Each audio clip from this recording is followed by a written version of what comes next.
ಏನುಂಟು ಅಲ್ಲ, ಅವ ನನ್ನಷ್ಟು ಚಂದವೂ ಇಲ್ಲ. ಅವ ನನ್ನನ್ನು ನೋಡಿ ತೋರಿಸಿದ್ರು ನೋಡಿದ್ರ 3 ನಾಮ ಅಂತ ನಿನಗೆ. ಓಹೋ, ಬಿಟ್ಟೇನಾ? ಇವನನ್ನು ಏನಾದ್ರೂ ಮಾಡಲೇಬೇಕು. ನನಗೆ ಶ್ರೀಮತಿ ಬೇಕು ಅಂತಲ್ಲ, ಮತ್ತೆ ಅವನ ಜೊತೆಯಲ್ಲಿ ಗೈದ ಪಂಥಕ್ಕಾದರೂ ಸಭೆಯಲ್ಲಿ ಶ್ರೀಮತಿ ನನ್ನ ಕೊರಳಿಗೆ ಮಾಲೆ ಆಗಬೇಕು. ಏನು ನಮ್ಮ ನಾರಾಯಣ ಇದ್ದಾನೆ, ನೋಡುವ ಯಾವುದಕ್ಕೂ ವೈಕುಂಠಕ್ಕೆ ಹೋಗಿ ಬರುವ.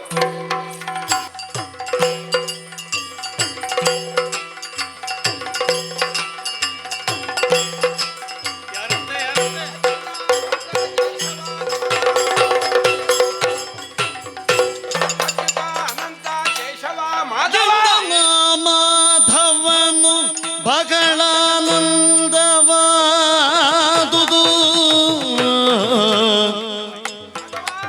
ಕುಶಲವೇ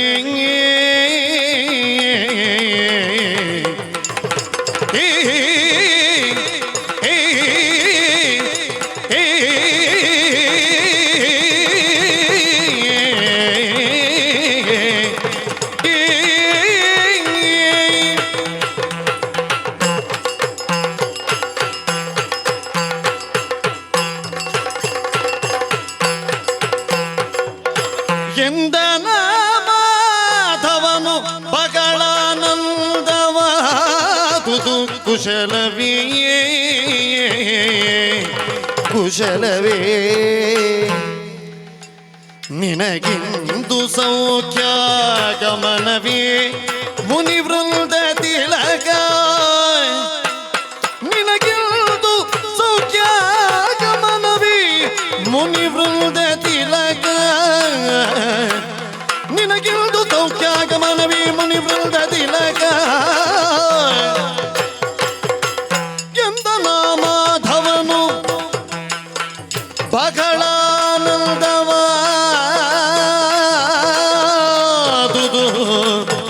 ಕುಶಲವೇ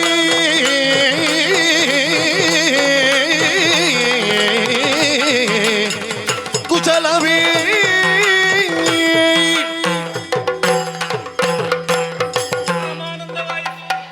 ಪೀಠ ಕೊಟ್ಟಿದ್ದೇನೆ, ಸ್ವಲ್ಪ ಹತ್ತಿರ ನಿಂತು ಮಾತಾಡಿಸುವಂತಹ ಯೋಚನೆ. ನಾನು ಕೂಡ ನಿನ್ನಲ್ಲಿ ಮಾತಾಡ್ಲಿಕ್ಕೆ ಬಂದದ್ದು ಮಾಧವ. ನನ್ನಲ್ಲಿ ಮಾತಾಡುದು? ಹೌದೌದು. ನೀ ಪ್ರಥಮರು ಅಲ್ವಲ್ಲ ಬರುವುದು? ಅಲ್ಲಪ್ಪ, ನಿನ್ನ ನಾಮಸ್ಮರಣೆಯನ್ನು ಅನುಗಾಲವು ಅನುಕ್ಷಣವು ಪಠಿಸುತ್ತಾ 3 ಲೋಕವನ್ನು ಸಂಚಾರ ಮಾಡುವವು ಅಲ್ವೇ? ನನ್ನ ಮುದ್ದಿನ ಮೊಮ್ಮಗನನ್ನು ಕಾಣುವಾಗ, ಆ ಪ್ರಜ್ವಲಿಸುವ ಮುಖಮಂಡಲವನ್ನು ಕಾಣುವಾಗ ನನಗೆ ಆನಂದ, ಪರಮಾನಂದ. ಏನಾಗದೆ ನಿನಗೆ ಆನಂದ? ಕುಶಲವೇ? ನಮ್ಮನ್ನು ಈ ಸ್ಥಿತಿಗೆ ಮುಟ್ಟಿಸಿ ನಿನಗೆ ಆನಂದ ಆಗದೆ ಏನು? ನಿಮ್ಮನ್ನು ಯಾವ ಸ್ಥಿತಿಗೆ ತಲುಪಿಸಬೇಕೆನ್ನುವ ಹಾಗೆ ತೀರ್ಮಾನ ಮಾಡುವ ನಾನೇ ಅಲ್ಲ. ಅದನ್ನೇ ಹೇಳಿದ್ದು, ನಮ್ಮನ್ನು ಈ ಸ್ಥಿತಿಗೆ ಮುಟ್ಟಿಸಿ ನಿನಗೆ ಆನಂದ ಆಗದೆ ಏನು ಅಂತ. ಕುಶಲವೇ? ಕ್ಷೇಮವೇ? ನಿನಗೆ ಇಂದು ಸೌಖ್ಯವೇ? ಹಾಗಾದ್ರೆ ಬೇರೆ ದಿವಸ ಸೌಖ್ಯ ಇರ್ತೇನೆ, ಇವತ್ತು ಸೌಖ್ಯ ಇಲ್ವಾ? ಹಾಗಲ್ಲ ನಾರದ, ನಿನ್ನ ಮಾತಿನಲ್ಲಿ ಏನು ಸ್ವಾಮಿ ಕೊಂಕು? ನಾನು ಹಾಗೆ ಆಡಿದ್ದು ಯಾಕೆ ಗೊತ್ತಾ? ಯಾಕೆ? ನೀ ಕಲ್ಯಾಣವನ್ನು ಬಯಸುವವ. ಹೌದು. ಲೋಕದ ಕಲ್ಯಾಣವನ್ನು ಬಯಸುವಂತಹ ನೀನು ಮುಖದಲ್ಲಿ ಮುಗುಳ್ಳಗೆಯನ್ನು ಬೀರುತ್ತಾ ಎಲ್ಲಿ ಅತಂತ್ರ ಸ್ಥಿತಿ ಉಂಟು ಆ ವಿಷಯವನ್ನು ಸ್ಪಷ್ಟಪಡಿಸಿ ಸ್ವತಂತ್ರವಾದಂತಹ ಸ್ಥಿತಿ ನಿರ್ಮಾಣಕ್ಕೆ ಕಾರಣನಾಗುವ. ಹೌದು, ನಿನ್ನ ಲೋಕ ಕಲ್ಯಾಣಾರ್ಥವಾದಂತಹ ಕಾರ್ಯಕ್ಕೆ ಪೂರಕನಾಗಿ ಪ್ರೇರಕನಾಗಿ ಜೊತೆಯಾಗಿ ನಾನು ಇರುವ. ಹೌದು. ಹಾಗೆಯೇ ಬಂದಂತಹ ನಿನ್ನಲ್ಲಿ ಕುಶಲವೇ ಕ್ಷೇಮವೇ ಎನ್ನುವ ಹಾಗೆ ಕೇಳದೆ ಮತ್ತೆ ಹ್ಯಾಕ್ ಕೇಳಲಿ? ಅದನ್ನೆಲ್ಲ ಕೇಳಬೇಕು ಅಂತ ಉಂಟ ಸ್ವಾಮಿ, ನಾನು ಯಾವಾಗಲೂ ಬರುವವಲ್ವೇ ಮೊಮ್ಮಗ. ಓ, ಇವತ್ತು ನಿನ್ನಲ್ಲಿರುವಂತಹ ವರ್ಚಸ್ಸನ್ನು ಗಮನಿಸುವಾಗ ಏನೋ ಒಂದು ವಿಶೇಷತೆ ಇದೆ ಎನ್ನುವುದು ಸ್ಪಷ್ಟ. ವಿಶೇಷ ಸ್ವಲ್ಪ ಅಲ್ಲ, ತುಂಬಾ ಉಂಟು. ಹಾಗಾಗಿ ನಿನ್ನ ಮೃದು ಮಧುರವಾದಂತಹ ವಚನವನ್ನು ಆಲಿಸುವ ತವಕ ನನಗೆ. ಇದು ಮೃದು ಮಧುರ ಯಾರಲ್ಲ ಅಂತ ಹೇಳಿದ್ದು? ಆಯ್ತು ನಾರದ, ನಿನ್ನ ಈ ಸ್ವರೂಪವನ್ನು ಕಾಣುವುದೇ. ಸ್ವರೂಪ ಮತ್ತೆಂತದ್ದು? ವಿರೂಪವ ಕುರೂಪವ? ರೂಪ. ಅದೇ ಸ್ವಬೇಡ, ಬೇಡ ಸ್ವಬೇಡ. ಅದು ಸ್ವರೂಪ ಅಂತ ಹೇಳಿದ್ರೆ ನನಗೆ ಕೇಳುವಾಗ ಏನೋ ಒಂದು ವಿಕಾರ, ನಂತರದ ಶಬ್ದ. ಹೌದು. ಆಗಲಿ ನಾರದ, ಯಾಕೆ ಬಂದೆ, ಏನು ವಿಶೇಷ ಹೇಳ್ಬಹುದಾ? ದಾದನೀನೆನುತ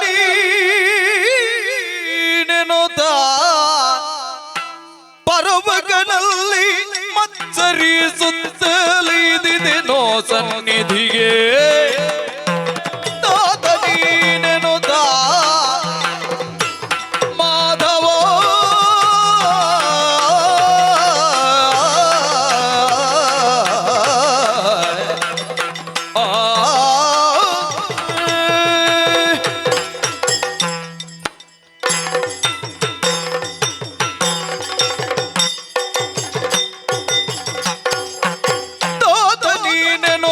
ಪರ್ವಗದಲ್ಲಿ ಮತ್ಸರಿಸುತ್ತಲಿದಿದೆನೋ ಸನ್ನಿಧಿಗೆ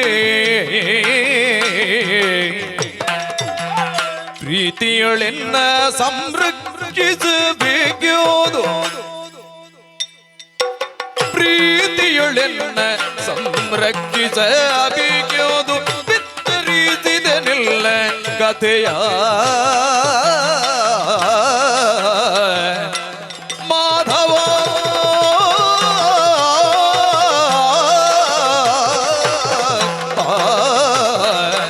ಮಾಧವ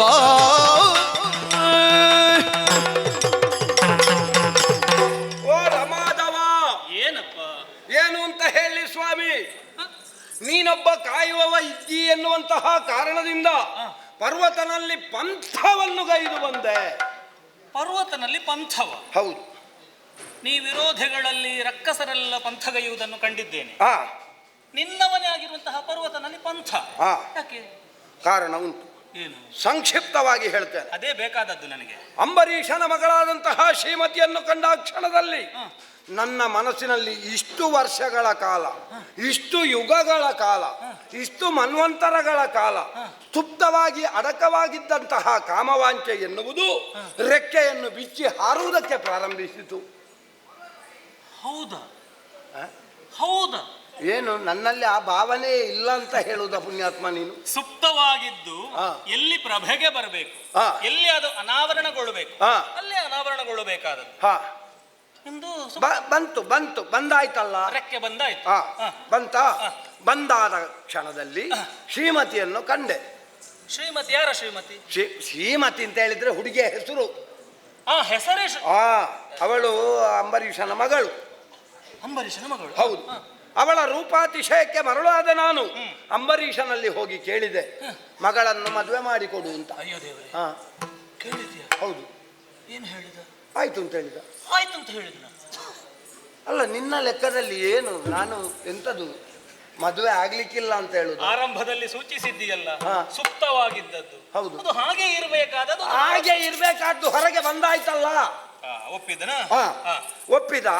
ಮಾತ್ರ ಅಲ್ಲ, ಮಡದಿಯಲ್ಲಿ ಒಂದು ಮಾತನ್ನು ಕೇಳು ಅಂತ ನಾನೇ ಹೇಳಿದೆ. ಒಳ್ಳೆಯದು. ಅಂತಪುರಕ್ಕೆ ಹೋದೆ ಅಂತ ಆದ್ರೆ ಅಂತಪುರದಲ್ಲಿ ನೋಡುವಾಗ ಪರ್ವತ ಇದ್ದಾನೆ. ಅವೇನ್ ಮಾಡುದಲ್ಲಿ? ಅವ ಏನು ಅಂತ ಆಲೋಚನೆ ಮಾಡುವುದು ನಾನು. ಮತ್ತೆ ಗೊತ್ತಾಯ್ತು ಅವ ಕೂಡ ಶ್ರೀಮತಿಯನ್ನು ವರಿಸುವುದಕ್ಕೆ ಬಂದದ್ದು. ಹೌದಾ? ಹೌದು. ಈಗ ಏನು ಮಾಡೋಣ? ನಮ್ಮಿಬ್ಬರಲ್ಲಿ ಯಾರೂ ವರಿಸುವ ಹಾಗಿಲ್ಲ. ಆಗ ಅವನಿಗೆ ಅವನಿಗೆ ಕೊಡ್ತೇನೆ ಅಂತ ಅಂಬರೀಷನ ಹೆಂಡತಿ ಮಾತು ಕೊಟ್ಟಿದ್ದಾಳೆ, ನನಗೆ ಕೊಡ್ತೇನೆ ಅಂತ ಅಂಬರೀಷ ಮಾತು ಕೊಟ್ಟಿದ್ದಾನೆ. ಈಗ ಹುಡುಗಿಯ ಮನಸ್ಸು ಅದು ದೊಡ್ಡ ವಿಷಯ ಅಲ್ಲ. ಒಳ್ಳೆ ಸ್ವಾರಸ್ಯ ಉಂಟು. ಇದು ಕೊನೆಗೇನಾಯ್ತು? ಕೊನೆಗೆ ಆಗ್ಲಿಲ್ಲ. ಕೊನೆ ಆಗ್ಲಿಲ್ಲ. ನಾರದ ಕೊನೆ ಆಗುದಲ್ಲಿಗೆ ವಿಷಯ ಕೊನೆ ಆಗ್ಲಿಲ್ಲ.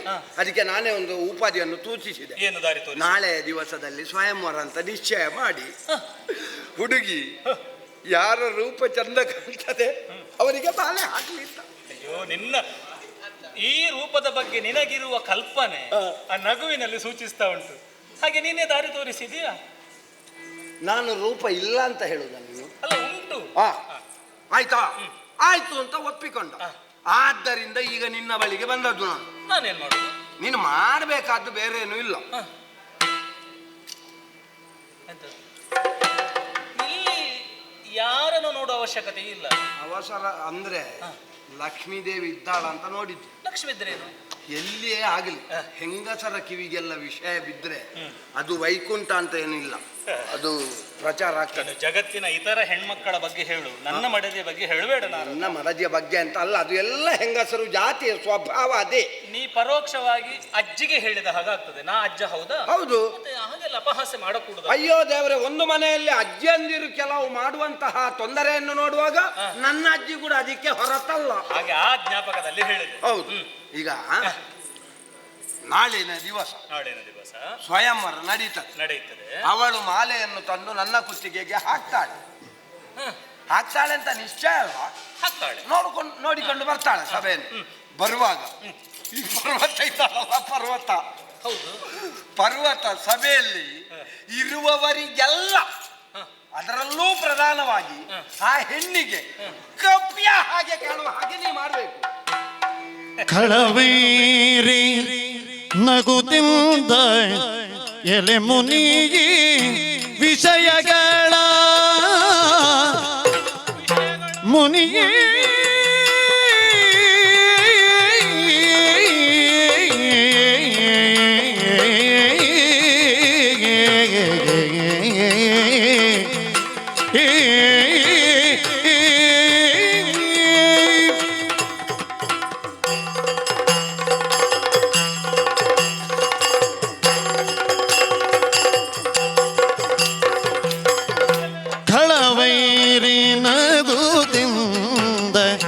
ಗೆಲೆ ಮುನಿಯೇ ವಿಷಯಗಳ ಗೆಳೆದವರುಳ್ ಅಕ್ಕಣರು ನೀವೀರ್ವರು. ಖಳವೈರಿ ನಗುತ್ತಿಂದ ಎಲೆ ಮುನಿಯೇ ವಿಷಯಗಳ ಗೆಳೆದವರುಳ್ ಅಕ್ಕಳರು ನೀವೀರ್ವರು. ಲಲನೆ ಗೆಳಸುತ್ತಲೀಗ ತೊಳಲು ಬಂತಾಯ್ತಿ, ಲಲನೆ ಗೆಳಸುತ್ತಲೀಗ ತೊಳಲುವಾಯ್ತಿಂದಡಲೆ ಹಳಬಾರಿಗಿನ್ನು ಗೆಲ್ಲಲ ಕಾಮನನ್ನು. ಖಳವೈರಿ ನಗುತ್ತಿಂದ ಎಲೆ ಮುನಿಯೇ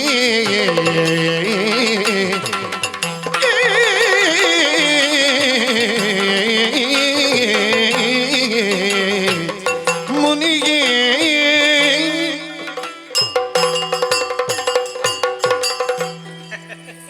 ನೀನು ನಗೆ ಆಡಬೇಡ. ನೀನು ನಗೆ ಆಡಿದ್ರೆ ಭವಿತವ್ಯದಲ್ಲಿ ಯಾವುದೋ ಒಂದು ಏನೋ ಕೊಂಕು ಉಂಟು ಅಂತ ಲೆಕ್ಕ. ಅದು ನಿನ್ನ ನಗುವಿನಲ್ಲಿ ಹಾಗೆ, ನೀನು ಇಲ್ಲದಿದ್ರೆ ಹಾಗೆ ನಗಾಡುವುದಿಲ್ಲ.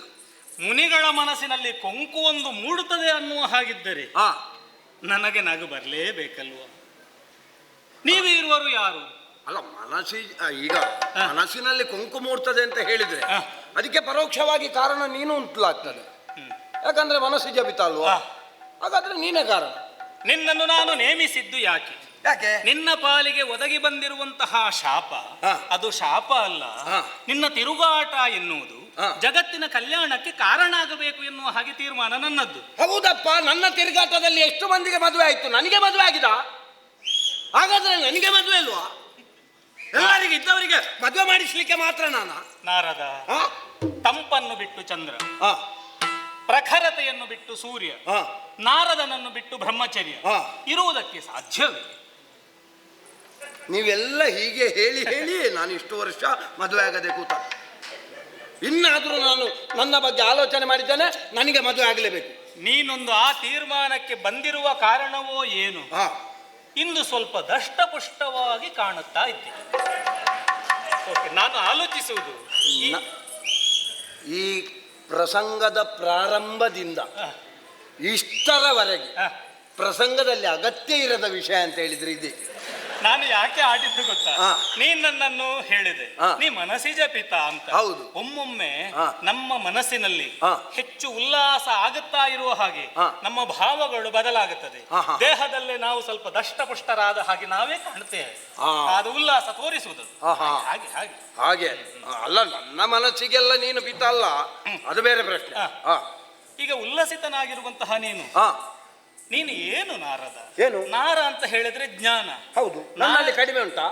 ನಾರ ಅಂತ ಹೇಳಿದ್ರೆ ನಾರದ ಎನ್ನುವಂತಹ ಆ ವಿಷಯಕ್ಕೆ, ಆ ಹೆಸರಿಗೆ ಮತ್ತೊಂದು ಅರ್ಥವೂ ಇದೆ. ನಾರ ಅಂತ ಹೇಳಿದ್ರೆ ಜ್ಞಾನ, ನಾರ ಅಂತ ಹೇಳಿದ್ರೆ ಅಜ್ಞಾನ. ನಿನ್ನಲ್ಲಿ ಅಜ್ಞಾನ ಉಂಟು ಅಂತಲ್ಲ, ಹಾ. ಜ್ಞಾನವನ್ನು ತುಂಬುವವ, ಹಾ. ಅಜ್ಞಾನವನ್ನು ಕಳೆಯುವವ, ಮತ್ತೊಬ್ಬನ ಅಜ್ಞಾನವನ್ನು ದೂರೀಕರಿಸುವ. ಅಲ್ವೇ? ಹೌದು. ಈಗ ಅಜ್ಞಾನವನ್ನು ನೀನೇ ಬೆಳೆಸಿಕೊಂಡ ಹಾಗಾಯ್ತು. ಯಾವುದು ಅಜ್ಞಾನ ವಿಷಯ ಪುಣ್ಯಾತ್ಮ? ಅಂತಾರೆಲ್ಲ ನಿಮಗೆ ಬೇಕಾದದ್ದು. ಪ್ರಪಂಚದಲ್ಲಿ ಈಗ ಒಬ್ಬ ಮದುವೆ ಆಗುದು ಅಜ್ಞಾನ ಹೌದು ಅಂತಾದ್ರೆ ನೀನು ನೀನು ಅದೆಲ್ಲ ಹೇಳಲಿಕ್ಕಿಲ್ಲ. ನಿನಗೆ ಮದುವೆ ಆಗಿದೆ, ನಿನಗೆ ಬೇರೆಯವರ ತಲೆ ಬಿಸಿ ಇಲ್ಲ ಪುಣ್ಯಾತ್ಮ. ನನಗೂ ಅದೇ ಚಂದ, ಉಳಿದವರಿಗೆ ಅದೇ ಚಂದ. ಯಾವುದು? ನಿನ್ನ ಬಗ್ಗೆ ಹಾಡುವುದು ಹೇಗೆ? ಹೇಗೆ? ನಾರದನಿಗೆ ಕಟ್ಟಿಕೊಂಡ ಮನೆ ಇಲ್ಲ, ಅದನ್ನ ಯಾರು ತಾಳಿ ಹಾಡುವುದಿಲ್ಲ. ಕಟ್ಟಿದ ಹೆಂಡತಿ ಆ, ಇಲ್ಲ. ಅದನ್ನ ಯಾರು ಹಾಡುವುದಿಲ್ಲ. ಹಾಡುವುದು ಯಾವುದು ಅಂತ ನನಗೆ ಗೊತ್ತುಂಟು. ಏನು? ತಮ್ಮೂರಿ ಮೀಟಿದವ, ಭವಾಬ್ದಿ ದಾಟಿದವ, ತಾಳವ ತಟ್ಟಿದವ, ಸುರರಳು ಸೇರಿದವ, ಅಷ್ಟೇ ಹಾಡುದು. ಮತ್ತೆ ಮದುವೆ ಆಗ್ಲಿಲ್ಲ ಅಂತ ಯಾರು ಹೇಳುದಿಲ್ಲ. ನೀನು ಹಾಡಬಾರದು, ನಿನ್ನ ಮಹತಿಯಲ್ಲಿ ಹಾಡಿಸಬೇಕು. ನೀನು ಹಾಡಿದ್ರೆ ಕೇಳುವುದಕ್ಕೆ ಚಂದ ಆಗುದು. ಈಗ ನನಗೆ ಮದುವೆ ಮಾಡಿಸ್ಲಿಕ್ಕೆ ಆಗ್ತದೆ ಇಲ್ವ? ನನ್ನದು ಚಂದ ಇಲ್ಲ, ಸ್ವರ ಚಂದ ಇಲ್ಲ ಅಂತ ನನಗೆ ಗೊತ್ತುಂಟು. ಅದಕ್ಕೆ ನೋಡು ಅವರನ್ನು ಇಬ್ಬರನ್ನು ಕೂತೋಳಿ. ನಾರದ ಏನು ಇತರರ ಬಗ್ಗೆ ಕನಸಿನಲ್ಲಿಯೂ ಕೇಡನ್ನು ಬಯಸದೇ ಇರುವ ನೀನು ಹಾ ಆ ಪರ್ವತನಿಗೆ ಕೇಡು ಬಯಸುತ್ತೀ ಅಂತಾದ್ರೆ ಅದಕ್ಕೆ ಏನನ್ನು? ಈಗ ನಿನಗೆ ಆಗ್ತದೆ ಇಲ್ವಾ ಮಾರ? ಈಗ ಏನಾಗಬೇಕು? ಈಗ ಅವ ಮಂಗನ ಹಾಗೆ ಕಾಣಬೇಕು ಸಭೆಯಲ್ಲಿದ್ದವರಿಗೆ. ಅದರಲ್ಲೂ ಮುಖ್ಯವಾಗಿ ಶ್ರೀಮತಿಗೆ ಅವ ಮಂಗನ ಹಾಗೆ ಕಾಣಬೇಕು. ಅದನ್ನು ನೋಡಿ ಸಭಿಕರೆಲ್ಲರೂ ನಗೆ ಆಡಬೇಕು.